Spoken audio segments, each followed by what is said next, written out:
Welcome to my channel, Love, Light, Liberty, and I'm your host, Rox Light.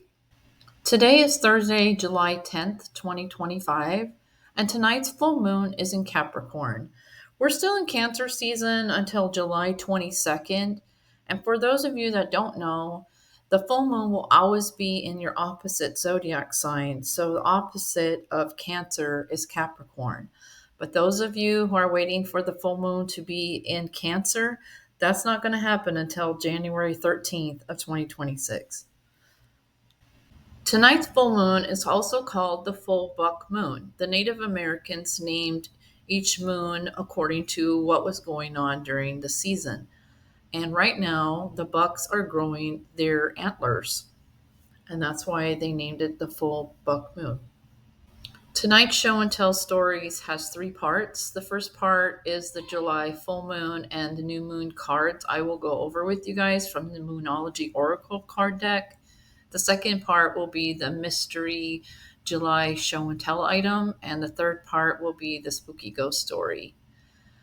I hope you guys take some time for yourselves. Go get yourself a cup of coffee or tea, sit back, relax, and enjoy the show. Welcome, everybody. We are in the seventh full moon of the year, 2025. Tonight is July 10th, which is Thursday, and we are tonight the full moon in Capricorn. But before I get started, I'm going to clear the space with the bell.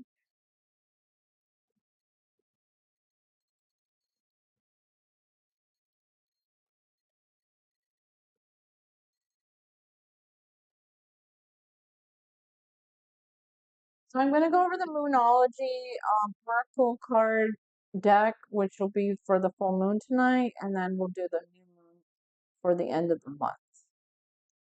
So tonight's card is the end of a tough cycle approaches. The end of a tough cycle approaches.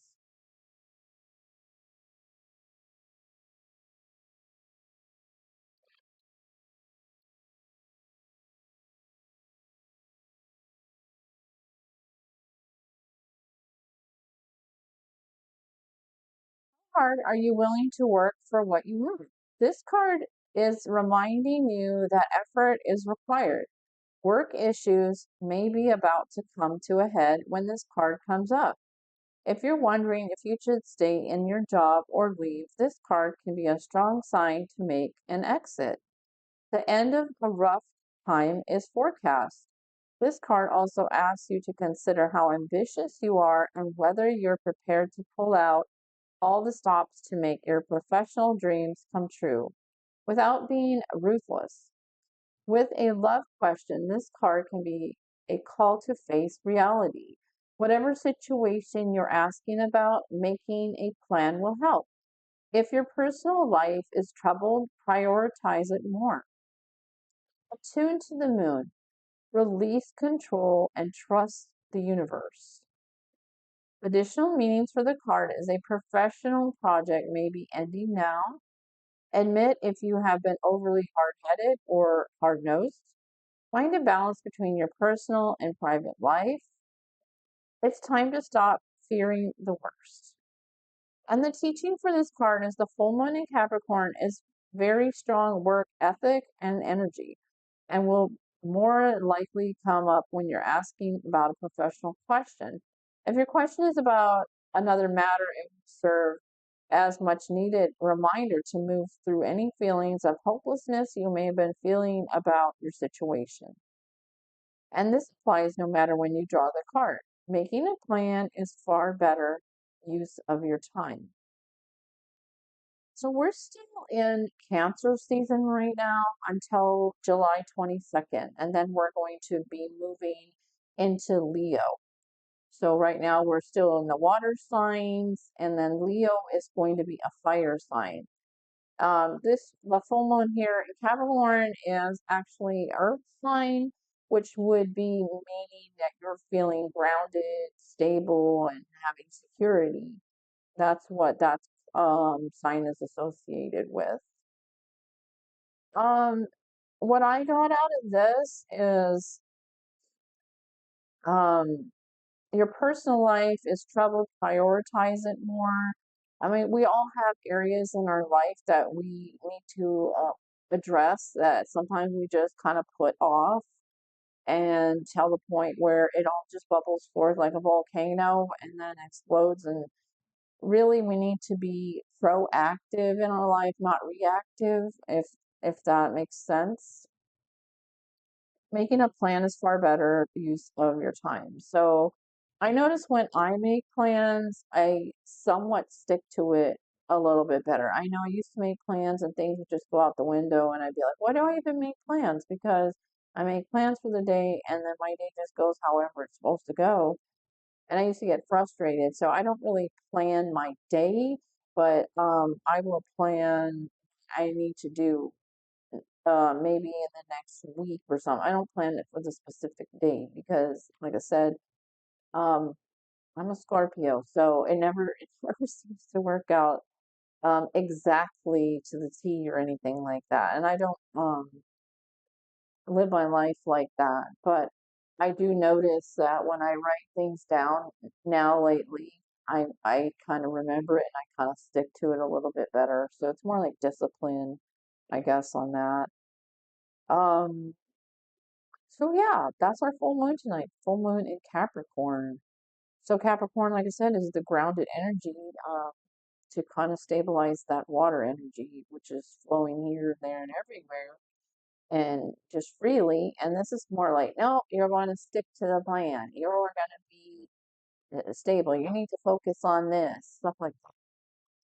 All right, let's move on to the end of the month. The end of the month will also be on a Thursday for our new moon. And like I said, that's moving into Leo season. So let's take a look at that. Confidence is the key to success. Let me turn this around. Confidence is the key, hold on, to success. We got the lion there for Leo.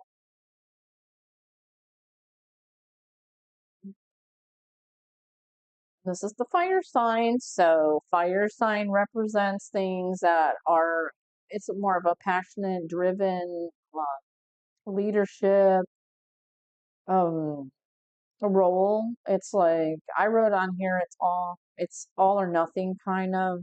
They go into a project or something all or nothing. Like they are very driven and they say what they feel um because they're a leader.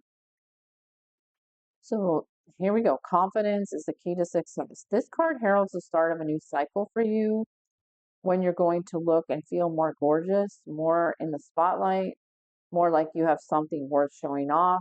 If you want someone's attention, this card says, I'm coming. However, this may not happen all by itself. You have to be willing to do your bit. That means being proud of who you are and what you have to offer. Think of yourself as the king or queen of the jungle and carry yourself accordingly. This card is also a great omen if you're asking about a creative project you're working on. Alternatively, it can herald good news or a new start for your children. Attune to the moon. Make time to have fun. Additional meanings for the card. It's time for you to show the world what you got. Shine your light. Have some pride. Spoil yourself. You've earned it. You've turned someone's head. The teaching is Leo is a sign of big and brave-hearted lion, of pride and showmanship and flirting. The energy around this new moon in Leo, and therefore around this card, whenever you pick it, is hot and generous. The energy loves itself, and you should. If you've been too much of a wallflower, this new moon card and the new moon in Leo comes as a reminder that you need to be proud of who you are. So I was thinking about when I was meditating on this confidence thing, there is things in life that we just don't feel confident on. And it's usually something that we start that's something new. So it could be, I'm just going to just throw out some examples. So you're going to learn a new language. It's going to take some while before you feel confident to speak that language around someone else, and especially someone who already understands and knows it, that's fluent in it. your confidence might be like, oh my goodness, I don't know if I'm saying it correctly or if they understand me, even though you've already probably heard it. So maybe public speaking, maybe you're not confident in public speaking, and so you would need um, coaching on that or go to class and take a college course on it. So, how about if you need confidence in working out? Maybe you need a gym buddy, like a workout buddy, or maybe you need to hire a trainer. So other people can help you get that confidence. Like you're not just born with confidence. You have to get help with that. It's like a little kid learning to ride bike for the first time. They're not going to just get on that bike and just start riding that bike everywhere. They're going to have to practice fall off and struggle and before they can even get the training wheels off. Then once they get the training wheel off, they're still struggling until they can get it down, right? But once they get it down, then they have the confidence and they don't even think about it anymore. So confidence is kind of like all these stages that we have to go through with learning it. We're not just like, bam, we're born with this confidence in everything that we do. It's not like that. So give yourself a break, honestly. Like, don't be hard on yourself because you are lacking confidence in something. Like they say, repeating things, doing things over and over makes it easier because of repetition. Kind of like me doing these little show and tell stories. I mean, it's getting easier, but I'm still new, very new at it. So it's a learning. It's definitely a learning process, and I didn't have anybody to coach me. Actually, I'm just doing this all on my own. So it's um it's something that I have to get confident on. Okay, so excuse me. The Leo season is going to start this month on the 23rd, and it's going to go all the way to August 22nd. So we still have another, you know, 10 or 13 days before we start Leo season. So anyway, so I hope that helps you have some insight on your full moon and your new moon that's coming up. So stay tuned for the show and tell part. And thanks for watching so far. So, next part. All right, welcome to part two. And July's mystery show and tell item is going to be we have a little kit here that says beach, please. And inside is a bunch of different shells that I've collected on the beach. So it's July, and I think about the beach because it's summer, and I kind of wanted to do like a beach theme tonight. So I'm going to show you some of the shells. I think I'm just going to pour them out, and then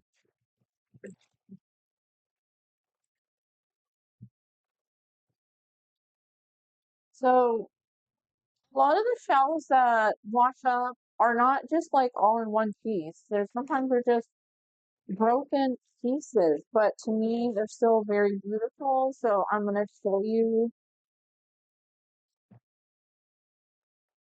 Like here's a I'm just going to show you guys like broken pieces. But they're so beautiful because you can probably put them in art projects.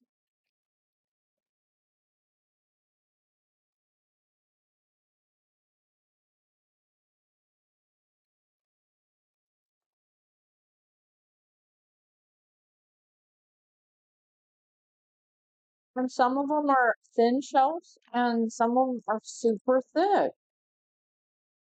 This one right here, this is just, I think we're under the impression like a lot of shells are nice and smooth and cute. These are like chunky and has all kinds of like crevices on them, grooves.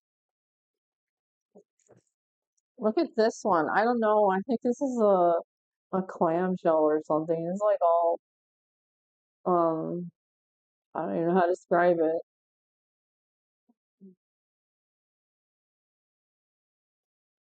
What about this one?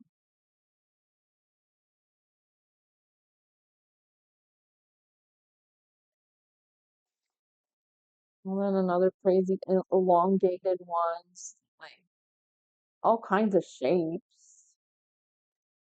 I like these because they're orange, like an orange. They remind me of like a planet, like planet Mars.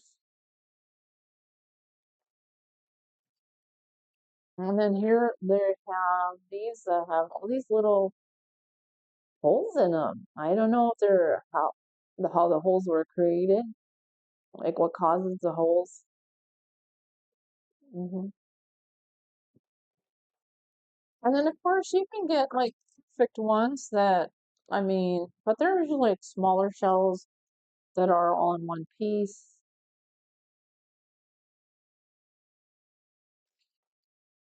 These, and they still have the little holes on them. Look at how thick this one is.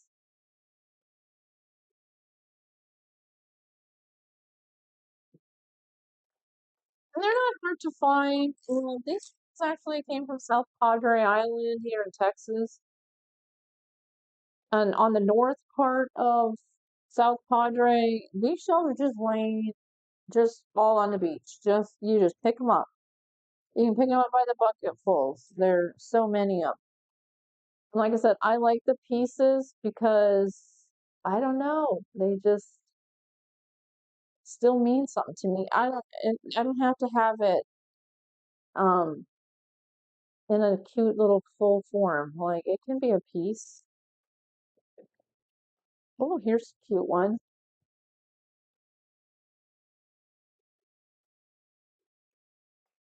So yeah,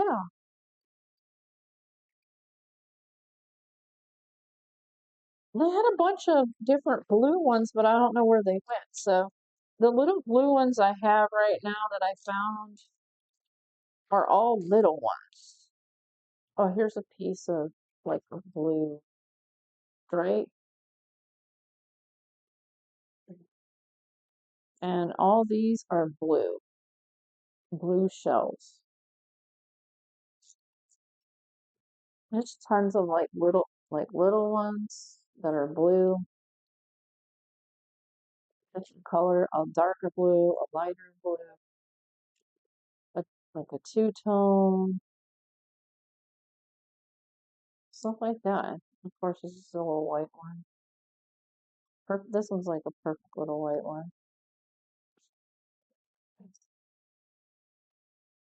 Oh, here's another like blue chunk. I was gonna do some art with the chunks, so I haven't yet, but I will because I want to keep this as for me it's memories. Like I like stones anyway, and these shells are kind of like the same as stone for me. It connects you to something. Like if you have a physical object and it has meaning to you of the location or a memory of you collecting on the beach, that memory can come back to you and like they say go to your happy place. Yeah, you can create your own happy place by saving your memories, whether it's pictures or oh, isn't that cute? Such a baby picture. This so yeah. So I wanted to show you my shells. So this is just some of them. I ended up putting them in a big glass vase so I can like have them and see them displayed. But yeah, that's July's show and tell item. Stay tuned for the spooky ghost story, and that's coming up. Tonight's spooky ghost story isn't about a ghost, but it is a spooky story based on a true story. And I'm going to let you guys decide what you think. But this is brought to you by the Minnesota Historical Society. And the story is called The Val Johnson Incident of 1979. One of the most credible UFO encounters in American history unfolded in Minnesota in 1979. Marshall County Deputy Sheriff Val Johnson never claimed that he saw aliens or spaceships, merely that a force he could not identify collided with his car, cracking his windshield and leaving him unconscious. Johnson's reasonable testimony and the evidence left behind on his vehicle made the event a popular cause among those who study unidentified aerial phenomenon. And here's how the story goes. On the night of August 27th, 1979, Johnson was on patrol in his squad car on a particularly desolate stretch of County Highway 5 in Marshall County, 10 miles west of Stephen. At 1:40 a.m., he spotted a light in the sky and turned left onto Highway 220 to investigate, thinking it might be a plane making an emergency landing. As he drove forward, however, the light abruptly entered the car itself. He heard the sound of glass breaking and then lost consciousness. When Johnson came to, 39 minutes had passed. He had eye pain and a bump on his head, but the car seemed to have suffered, sustaining a dented hood, bent antennas, a shattered windshield, a broken headlight, and a broken hazard light. Both Johnson's wristwatch and the car's clock had lost 14 minutes. Whatever impact had cracked the windshield had evidently also sent the car coasting 854 feet along the road before it stopped at a 90-degree angle to oncoming traffic. Johnson told the dispatcher who responded to his call for help, "Something has attacked my car. It wasn't a vehicle. I don't know what the beep it was." A doctor at a hospital in Warren treated Johnson's eyes, which were injured as if had welder's burns. The Marshall County Sheriff's Office, led Sheriff Dennis Berkey, then carried out an investigation into the incident. The Air Force and the Federal Aviation Agency both confirmed that no aircraft had been scheduled to fly or were reported in the area in the early hours of August 27th. Berkey also contacted the Center of UFO Studies in Evanston, Illinois, which concluded magnetic testing on the car with no definite results.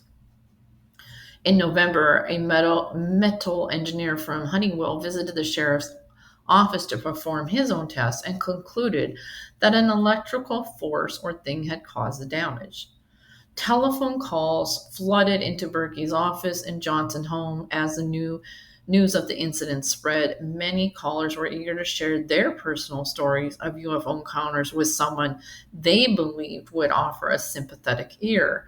Johnson himself appeared on television on the Good Morning America and told a story on radio shows across the country, but the attention ultimately began to burden him for him and his family. And then it said they had to move. They moved out of Oslo to Enclair, Wisconsin. The Val Johnson incident brought national attention to rural northwestern Minnesota and, in particular, to Warren, the county seat of Marshall County. In 2019, Warren residents celebrated the 40th anniversary of the deputy's encounter with the public event featuring a live music, an alien costume event, and it says that the Warren Marshall County Historical Society preserves documentation of the incident as well as the most uh, dramatic evidence, the squad car. The damaged windshield, hood lights, and antennas remain as they appeared in 1979. The museum's president, Mike Johnson, no relation to this Val Johnson, told the Grand Forks Herald, which is a newspaper in North Dakota, that more visitors come to his institution to see the damaged vehicle known as the UFO car than any other artifact. So, the reason why I shared this story with you is because I am originally from Minnesota, and my dad took me to this museum and showed me this UFO car. And at the time, I was really young, and he told me, "What do you think of this cop car? It was attacked by by aliens. And I didn't know how to wrap my mind around that. I was like, I don't believe in that. I always believed in ghosts, but I never really thought anything about anything other than a ghost. I So the thing is, think about this. In 1979, there are no cell phones and stuff like that for people to take footage, and no one really was open and subject really to talk about this kind of stuff. You had to be somebody credible, which this guy was a sheriff, and he was on duty, and he had physical damage to himself, and he had physical damage to his cop car, and he had missing time. So everything about this story was credible. And also, as far as preserving, they they didn't remove the cop car. They put it in a museum, so it wasn't like taken away from the government and destroyed or anything. The evidence is still there today, so it was preserved, and so that's what makes it kind of an incredible story. So I was also looking at, I think they were saying that out of like 25 top UFO incidences in the United States, this is one of the top 25 that's like credible, they said. Okay, Newsweek magazine places this incident at number 10 on the list of 25 most credible UFO sightings at all times. So they're still making books about this today. 4 years ago, the last book came out here talking about, it's called Minnesota's Most Notorious UFO Sighting Remains a Mystery 4 Decades Later by Chris Harpsky. So there's TV shows made about this, which some of them were put on the X Files. And let's see. Um, yeah, anyway, stuff like that. So, because they kind of wanted to get the word out, but they also do it in a way where, like, X Files, you probably just like think, oh, that's just fictitious stories and stuff. But I think they like put stuff in there that probably was real information. Just kind of get people used to the idea. Like it's still kind of it's getting more and more acceptable, but wait, think about 1979. That is not an acceptable time period to be talking about it. People just weren't ready for that. And even today, I don't know if people are ready for it either. It really, even with cell phone footage, it still gets debunked all the time. Or it'll say, oh, no, that's AI. So now that we can blame everything on AI, we don't have to take any word for anything anymore. Or what you see in the sky, you don't even know if it's real anymore. But what this officer saw wasn't what he just saw. He didn't just see a light and it was gone. He experienced something strange where he had damage to his eyes, like welder's burns. His whole cop car was messed up and he had missing time and his car was moved. He didn't even know how it got moved from one point to the other point. He has no memory. It's just memory loss. So this is a very in-depth, true story. So anyway, something to think about. What do you guys do? Believe in UFOs or aliens out there? All right. Well, you guys have a good full moon tonight, and I'll see you next month in August. So take care.